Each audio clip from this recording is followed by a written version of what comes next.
Assalamualaikum warahmatullahi wabarakatuh. Sobat Obsesi, bersua kembali dengan saya Profesor Dr. Hermanto SPDM Hum dalam program Obsesi Seru dengan moto dari Padang untuk Indonesia. Pada episode yang ke-71 ini, kita menghadirkan tokoh-tokoh inspiratif yang pada saat ini adalah alumni Fakultas Bahasa dan Seni Universitas Negeri Padang. Beliau adalah Dr. Doktorandus Haji Maisondra SH, MH, MPD, Diploma Education, MAP. Selamat malam, Pak Maisondra. Selamat malam, Prof. Oke, baik Pak Maisondra sudah menyempatkan waktu untuk bergabung pada program Obsesi Seru episode yang ke-71 ini. Pak Maisondra, Anda dulu alumni IKIP Padang ya, itu program studi apa itu atau jurusan apa itu dulu waktu D3 atau S1-nya Pak Maisondra? Pertama itu dulu apa? Jurusan Pendidikan Bahasa Inggris. Pendidikan Bahasa Inggris. Pendidikan Bahasa Inggris. Itu pernah D3 dulu atau langsung S1? Ya, jadi mulanya diploma 3, baru nyambung S1. Pendidikan Bahasa Inggris juga? Pendidikan Bahasa Inggris S1. Oh, oke. Setelah itu Pak Maisondra, itu kalau sekarang kan di Depdagri, dulu itu langsung di Depdagri atau memang mengajar dulu sebagai guru di Sumatera Barat? Bagaimana ceritanya dulu Pak Son?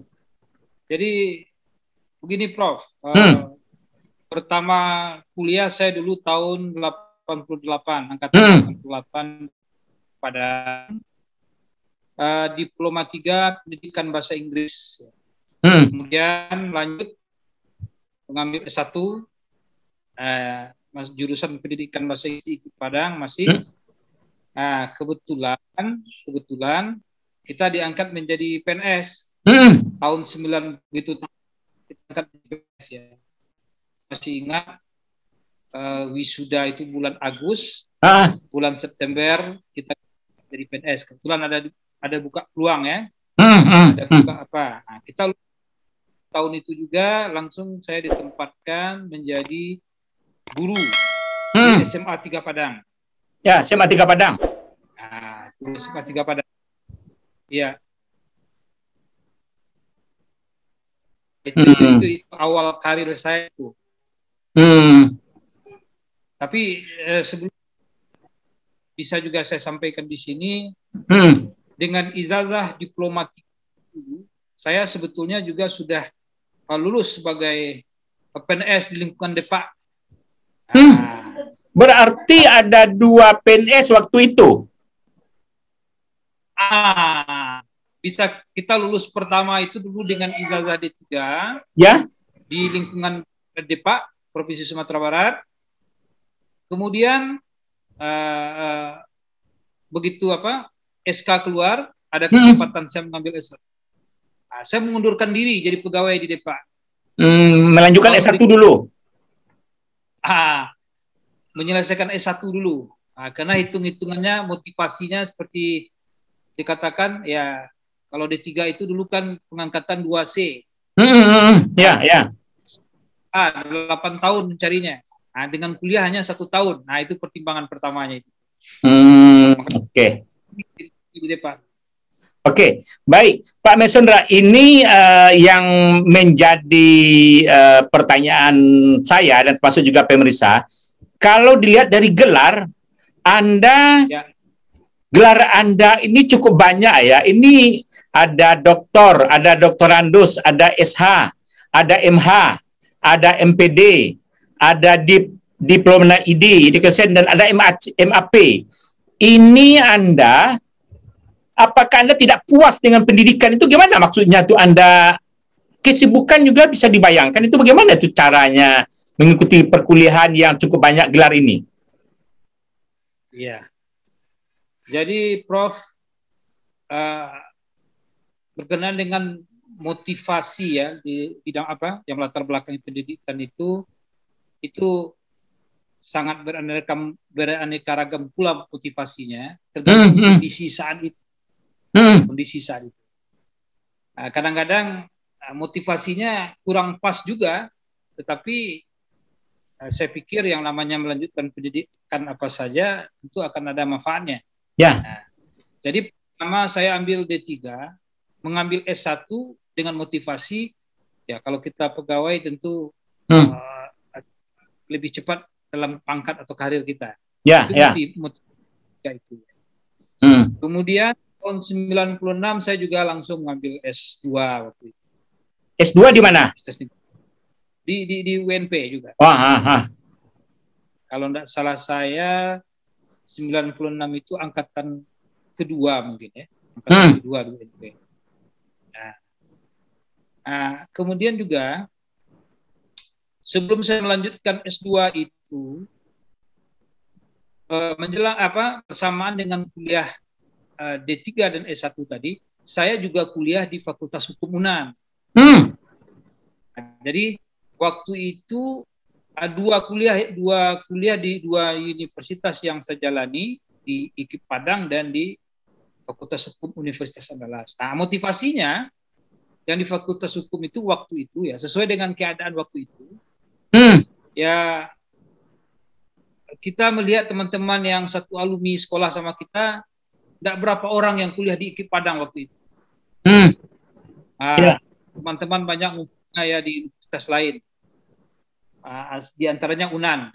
Kita ingin pula. Itu motivasinya seperti itu saja dulu. Jadi kebetulan waktu itu saya juga tidak susah lah menjangkau IKIP dan UNAN sekaligus. Ya, IKIP di Air Tawar, waktu itu Fakultas Hukum di Jalan Samudra di Laut Padang. Jadi itu saya jalani kuliah selama 2 tahun, lebih kurang 40 SKS per semesternya. 20 SKS di IKIP, 20 SKS. Dan itu saya seangkat selokal dengan Profesor Saldi Isra. Teman satu dulu. Sama kami. Kemudian S2 saya lanjut ya karena kita sudah PNS ya. Pilihan karir untuk kalau kita memang mau berkarir sebagai pendidik, saya pikir ya kita harus meningkatkan pendidikan kita walaupun kita tidak berstatus sebagai dosen. Ya. Saya lanjut S2 di Universitas Negeri Padang dan itu memang juga ada manfaatnya. Manfaatnya adalah itu saya diminta oleh Pemda Pesisir Selatan untuk menjadi salah satu kepala sekolah di sana karena waktu itu tahun-tahun itu di Pesisir Selatan itu S2 hanya 2 orang, Bro. Pada waktu itu? Saya satu. Pada waktu itu. Jadi, karena kita sudah ada memegang ijazah S2, ya kita ditawarkan untuk ke situ, gitu, diminta untuk ke situ. Tapi akhirnya saya jadi kepala sekolah, justru jadi salah satu kepala bidang di Dinas Pariwisata. Ya. Di waktu itu baru 1 tahun saya dapat, kebetulan saya mengikuti tes untuk ke Jepang, beasiswa Kementerian Pendidikan Jepang, Mambu Gakuso. Alhamdulillah, ya lulus kita. Itu beasiswa apa? Beasiswa Kemdagri atau beasiswa Pemda Sumatera Barat? Bagaimana waktu itu? Nah, itu murni dari 100% dari Kementerian Pendidikan Jepang. Ya. Tesnya itu kita dapatkan di luar, di media, kita ikut tes. Itu Mambuso itu cukup, mungkin paling bergensi lah kalau di Jepang, karena itu Kementerian Pendidikannya, dan seleksinya paling ketat. Saya masih untuk wilayah Sumatera tahun itu, yang program saya ini hanya saya satu yang lulus waktu itu. Tapi itu sebetulnya itu ketentuan saja, bukan karena kita lebih pintar dari orang-orang, tidak. Saya merasakannya seperti itu. Memang jalan hidup kita seperti itu ditentukan oleh Tuhan. Jadi berangkatlah saya ke Jepang 2003 di situ. Lebih kurang 2 tahun kurang ya, 1,5 tahun, 18 bulan. Berarti sebentar. Berarti waktu itu Pemda memang mendukung ya untuk kuliah lagi seperti itu, dibolehkan itu oleh Pemda. Ya, kita dapat izin belajar Ya, dengan perjanjian bahwa Pemda Pesisir Selatan tidak ada membantu, hanya memberi kita. Nah, tetapi status kepegawaian kita waktu itu, karena ini adalah program G2G, kita di BKO-kan ke Sekretariat Negara. Selama kita berada di bawah lingkungan Sekretariat Negara selama pendidikan itu. Oke, setelah kembali tadi itu, setelah kembali ke Sumatera Barat dari Jepang, itu kan bekerja lagi di Sumatera Barat ya? Ya. Dan pertanyaan saya, itu ada lagi periode-periode berikutnya mengambil, belum puas juga dengan pendidikan, itu masih mengambil S2 juga, mengambil S3 juga, itu bagaimana motivasinya waktu itu tuh? Nah, jadi ya ini, motivasinya itu kembali dari Jepang, saya harus kembali ke Pesisir Selatan, perjanjian dengan Bupati seperti itu dulu, harus kembali ke daerah. Saya langsung juga tahun 2003 itu saya mengambil S3 di Universitas Negeri Padang. Nah, jadi saya angkatan kedua juga kalau nggak salah, di angkatan ke-1 pertama saya untuk program doktor di Universitas Negeri Padang. Angkatan 1 apa kedua ya, tahun 2003 lah.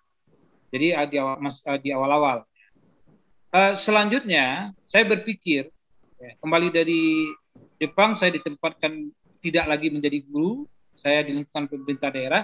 Nah, makanya saya berpikir tidak cukup ilmu, pengetahuan, keterampilan saya di bidang pendidikan saja. Makanya saya mengambil bidang studi yang lain. Saya mantap sarjana hukum, lalu saya ambil juga master hukum. Supaya pikiran saya waktu itu, ya namanya kita berada di lingkungan Pemda, artinya kita mencari di mana peluang yang mungkin menjadi lebih besar. Makanya diambil bagian hukum gitu ya? Hukum. Nah, makanya kita di lingkungan Pemda itu udah beberapa instansi atau beberapa bagian kita pernah berkarir di situ. Setelah pindah ke IPDN, jadi dari pesisir selatan itu dulu saya pindah ke Provinsi Sumatera Barat. Kebetulan masih ditempatkan di bidang pendidikan, itu BPSDM, dulu namanya Badan Diklat.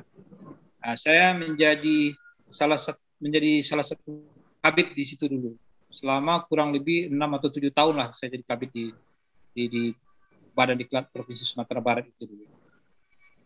Kemudian baru saya sejak 6 tahun yang lalu hijrah ke Kemendagri menjadi dosen. Kembali itu pendidikan tadi, mungkin kalau hanya saya berlatar belakang pendidikan, ilmu pendidikan saja, belum tentu saya diterima di IPDN. Tapi karena saya punya gelar kesenian lain, IPDN juga welcome kepada saya. Saya mengajukan langsung diterima dalam waktu yang lama gitu. Dalam waktu lama. Dan begitu juga ketika sampai di IPDN, walaupun saya sudah punya mata kuliah tetap bidang tertentu, untuk tambahan saya juga bisa mengampu mata kuliah yang berkenaan dengan yang lain. Ketika dosennya tidak lengkap, ketika tenaga masih kurang, saya bisa mengajar bahasa Inggris juga. Saya juga bisa. Pada utamanya dulu memang S1, D3 dan S1-nya memang bahasa Inggris kan? Bahasa Inggris. Tapi S2-nya enggak, S2-nya saya manajemen. Oh, S2 manajemen ya. Oke, ya. Kenapa? Kemudian terakhir itu kan saya kuliah lagi Master Administrasi Publik. Oleh-oleh selama bertugas di Pontianak, Kalimantan Barat. Saya 2 tahun di sana. Berarti MAP diambil di Pontianak? Pontianak, Universitas Tanjung Pura. Jadi motivasinya itu tergantung keadaan saat itu. Kebetulan ada jalannya. Saya dulu berpikir mengapa saya mengambil S1, S2, S3 di IKIP atau Universitas Negeri Padang, karena pikiran saya waktu Universitas Negeri Padang itu tempat bersekolahnya, tempat kuliahnya orang-orang di luar Sumatera Barat juga, Jambi, Sumatera Utara. Nah, mengapa kita yang tinggal di rumah kita di samping Universitas Negara tidak memanfaatkannya? Merupakan salah satu motivasi saya dulu. Nah, orang jauh aja sekolah ke sini mengambil S2, S3. Mengapa kita tidak? Itu salah satu motivasi.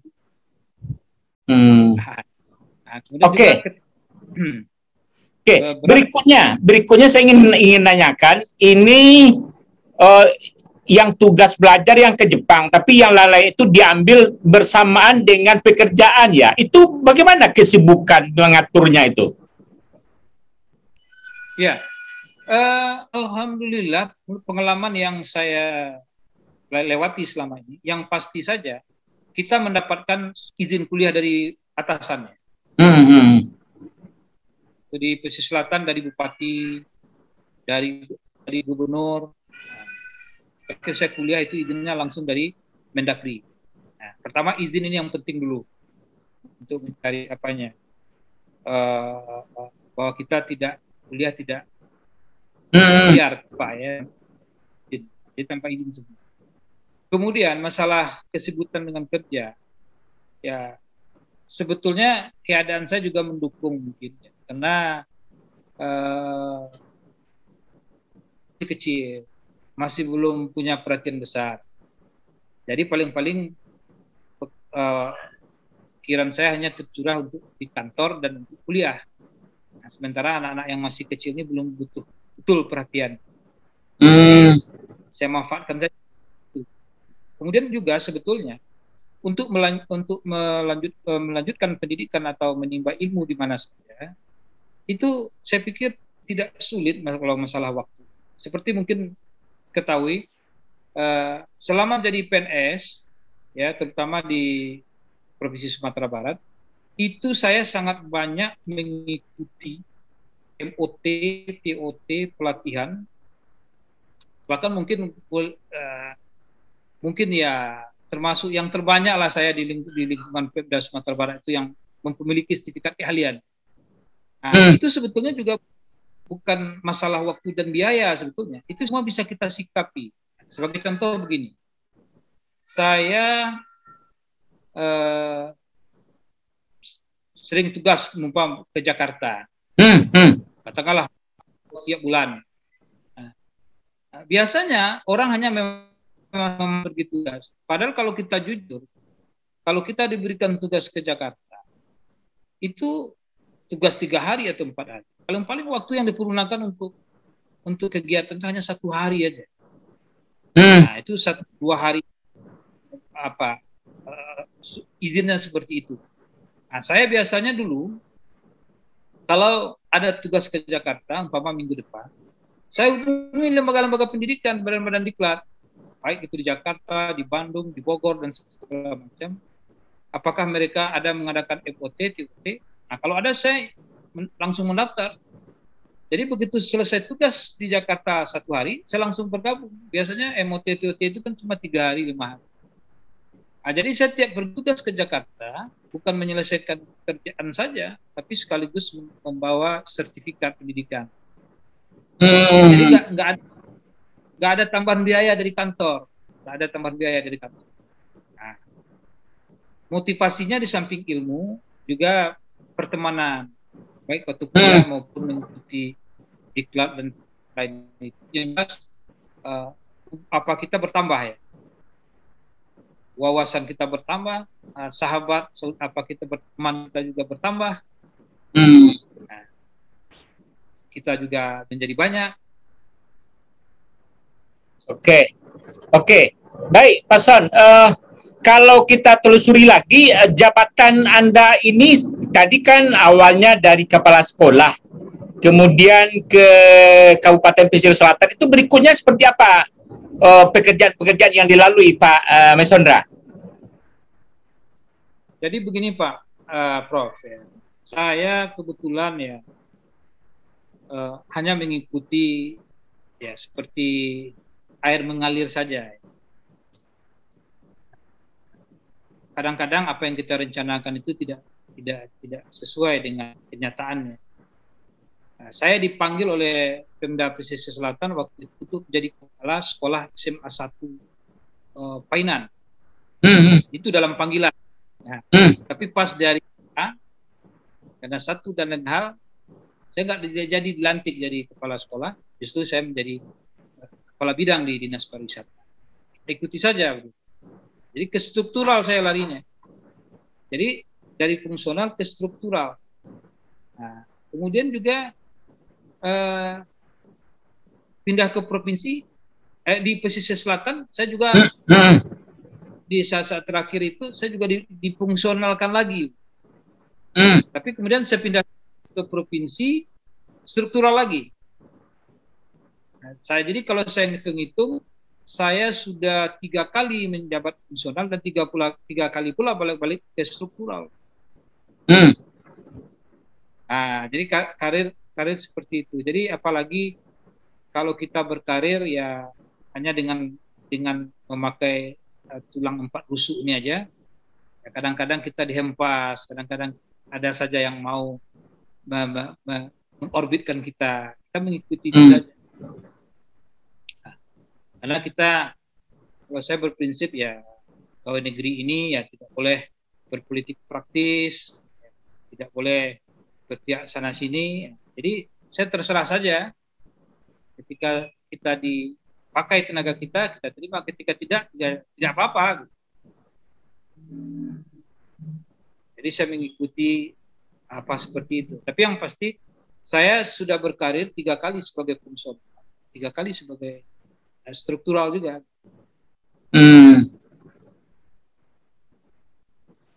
Oke, Pak Son. Berikutnya biasanya kan kalau kalau bekerja di Pemda atau sampai di posisi-posisi seperti ini, pada umumnya kan mereka-mereka yang alumni IPDN. Kalau ini kan orang pendidikan awalnya, kan orang pendidikan masuk ke Pemda, kemudian berkiprah di Kemendagri. Itu bagaimana itu? Apakah tidak ada kesulitan? Biasanya kan yang menjabat di birokrasi itu kan alumni IPDN dulu atau STPDN. Tapi kalau Anda awalnya dari orang pendidikan ini kan? Iya, betul. Jadi seperti saya sampaikan tadi, awal karir saya guru di SMA 3 Padang. Kemudian direncanakan jadi kepala sekolah. 5 menit, beberapa menit menjelang pelantikan justru dilantik di struktural. Jadi kita tidak tahu itu ketentuan dari takdir kita seperti itu. Nah, begitu juga selanjutnya dengan karir di Pemda itu juga saya sudah beberapa bidang atau beberapa instansi yang pernah saya berkarir di situ. Saya pernah di BKD, pernah Dinas Pariwisata, Dinas Perhubungan dan di Badan Diklat, pernah di staf ahli gubernur bidang pemerintahan. Nah, jadi sekarang di IPDN memang betul yang Prof katakan itu, saya latar belakang pendidikan, sementara ada orang yang di bidang pemerintahan sekolahnya itu juga berkarir di bidang pemerintahan atau di IPDN. Jadi, ya itulah kita kadang-kadang juga tidak mengerti ya, termasuk ke depannya apakah kita masih akan tetap di IPDN atau kembali ke Pemda atau ini juga kalau bagi saya belum bisa memastikannya. Oke. Baik, berikutnya ini untuk kedepannya apakah sudah kapok untuk kuliah atau masih ada juga rencana untuk kuliah tambahan lagi ini gimana ceritanya? Atau sudah kan? Saya pikir, nah sekarang gini, kalau saya lihat sekarang itu saya ada 2 pendidikannya, ada hukum, ada bidang pendidikan. Ya. Jadi pendidikan itu udah sampai S1, S2, S3. Kalau hukum kan baru S1, S2. Nah, jadi ya tergantung semuanya. Kalau kadang-kadang kita tidak juga merencanakan, kadang-kadang kita sampai saja pada kondisi seperti itu. Kondisi seperti pengalaman di Pontianak lah, nggak ada kita rencanakan untuk kuliah. Tapi sampai kita pada kondisi harus rasanya harus kuliah di situ. Mungkin melihat kita bekerja tidak terlalu banyak, tidak terlalu repot.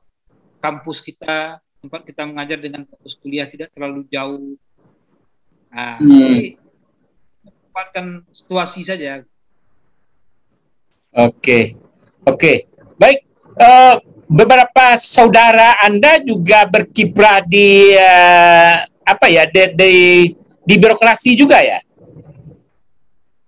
Ada beberapa ya, ya. Itu kakak ya, Pak Alfian? Iya, semua kami bersaudara semua berkarir di birokrasi, 5 saudara semua. Jadi itu ya seperti saya sampaikan tadi, ya semua itu takdir Tuhan. Padahal tua kami bukan seorang PNS. Bapak sangat bercita-cita kami anak-anaknya ini menjadi PNS. Nah, makanya kami semua menjadi PNS. Mungkin kedua orang tua, ya, tapi ya PNS nggak ada juga yang lebih dari PNS. Kita tahu PNS kan mungkin hidup sederhana lah, hidup biasa-biasa saja. Tapi itu mungkin keinginan orang tua seperti itu, mendoakan kami untuk jadi PNS semuanya bersaudara. Ya. Kabulkan Tuhan. Ya. Itulah apa, Prof. Karena bapak saya bukan PNS, tapi beliau berkeinginan kami menjadi PNS. Oke, Pak Son. Berikutnya pertanyaan adalah sebagai alumni IKI Padang ya, atau alumni Universitas Negeri Padang. Anda merasakan bagaimana pandangan Anda dari luar terhadap Universitas Negeri Padang pada saat ini? Itu sebagai seorang alumni, itu bagaimana pandangan Anda terhadap Universitas Negeri Padang pada saat ini, Pak Mesondra?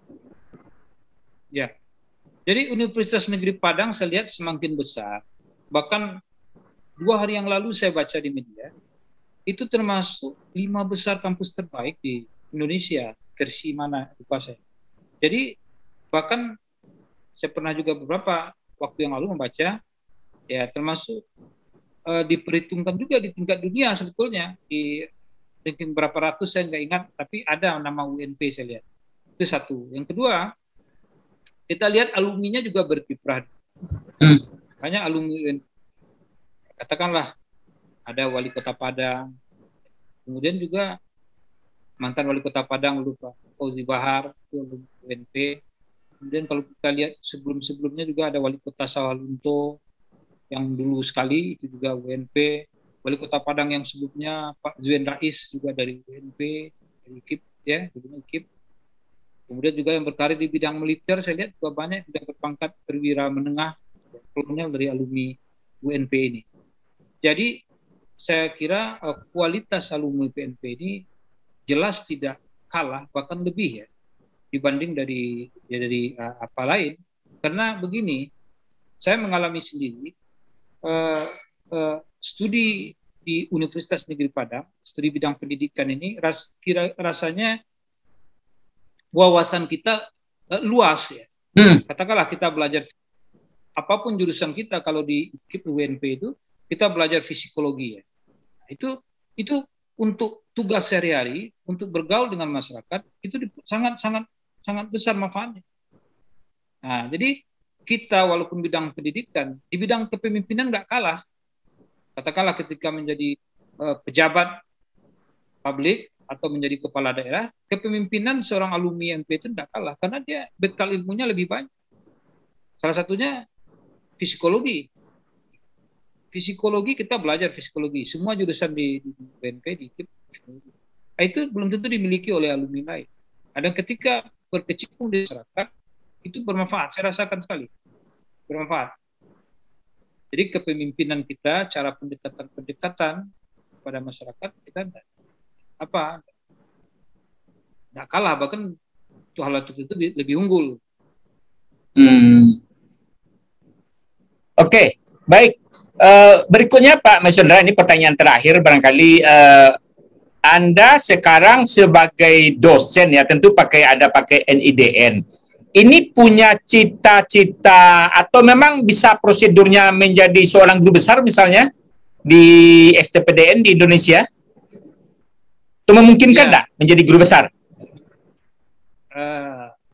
Ya, kalau memungkinkan mungkin masih mungkin ya, melihat dia, lihat apa artinya kalau saya tetap berkarir di sebagai dosen di PDN masih ada waktu 13 tahun lagi untuk mengejar profesor.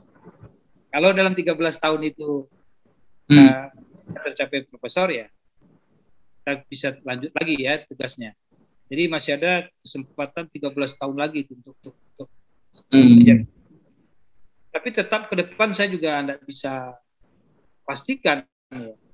Kadang-kadang ya kita tidak tahu ke depannya posisi kita di mana gitu. Oke. Kan dosen IPDN itu juga ada yang pindah ke universitas lain. Oke. Baik, Pak Maisodra, ketika Prof menjadi ketika Prof menjadi rektor, mungkin saja saya bisa diterima di UNP nanti. Oke, ya berarti ini kan di STPDN kan memungkinkan juga ya guru besar ya. Ya. Oke. Terakhir ini obsesi Anda tentang pendidikan ini atau tentang pekerjaan apakah akan dikembangkan terus di Kemdagri ya, di bawah Kemdagri ya, kan kemungkin atau ide lagi pindah ke Kemdikbud. Kalau di PTN itu ke Kemdikbud pindahnya, itu jangan-jangan ada juga ide untuk pindah seperti itu atau memang dicukupkan ya di Kemdagri?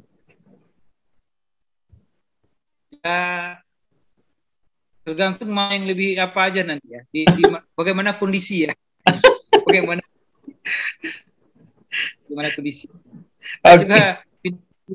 Juga pernah direncanakan sampai saja ke Pontianak, sampai ke Jakarta ya. Entah balik lagi ke Padang, nggak tahu juga. Oke. Baik, Pak Maisodra, kita cukupkan ya. Mudah-mudahan gelar bicara kita ini bermanfaat untuk pendengar. Yang jelas tadi bahwa pendidikan yang Anda peroleh sudah cukup banyak, itu memang ada motivasi-motivasi tertentu gitu ya. Karena banyak orang tidak mampu untuk melaksanakan pendidikan dengan pekerjaan yang seperti itu. Mudah-mudahan ini bermanfaat bagi kita semua. Sobat Obsesi, demikian gelar bicara kita pada Obsesi Seru episode yang ke-71 bersama Dr. Andos Haji Maisodra, SH.MH, MPD, Diploma ID, dan MAP.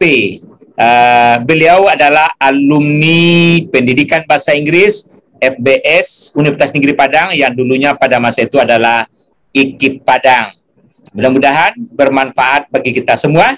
Bersua kembali pada episode yang ke-72 berikutnya. Assalamualaikum warahmatullahi wabarakatuh. Waalaikumsalam warahmatullahi wabarakatuh.